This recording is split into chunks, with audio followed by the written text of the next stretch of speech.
அனைவருக்கும் வணக்கம். ஒரு ஊர்ல ஒரு அழகான குடும்பம் வாழ்ந்து வந்துச்சு. அந்த குடும்பத்துல முத்துசாமி, லட்சுமி, அப்புறம் அவங்களோட பையன். அந்த பையன் பேர் வந்து சித்து.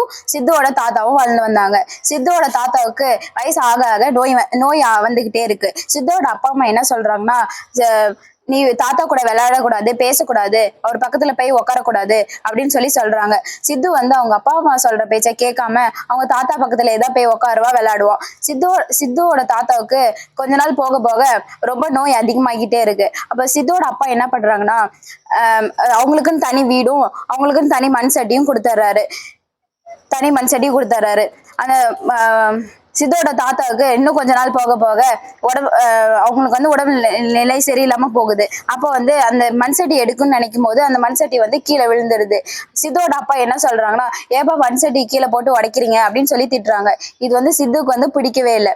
சித்து வந்து ஒரு நாள் என்ன என்ன நினைக்கிறான்னா, நம்ம தாத்தா மாதிரி நம்ம அப்பாவுக்கும் எதிர்காலத்துல இப்படி ஆயிரும் அப்படின்னு சொல்லி நான் இப்பயே மண் சட்டியை தயாரிக்க ஆரம்பிக்கிறேன் அப்படின்னு சொல்லி நினைக்கிறான்.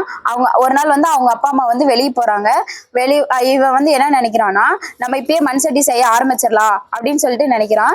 அவங்க அப்பா அம்மா வெளியே போயிட்டு வரும்போது சித்துவை பார்த்து கேட்கறாங்க, என்னடா பண்ணிட்டு இருக்க அப்படின்னு கேட்கறாங்க. அதுக்கு சித்து வந்து என்ன சொல்றான்னா, அப்பா நீங்களும் தாத்தா மாதிரி எதிர்காலத்துல உங்களுக்கு உடம்பு சரியாம போயிடுச்சுன்னா உங்களுக்கு மண் சட்டி தேவைப்படும்ல, அதனால நான் இப்பயே உங்களுக்கு வலிமையான மண் சட்டியை தயாரிக்க ஆரம்பிக்கிறேன்ப்பா அப்படின்னு சொல்றான்.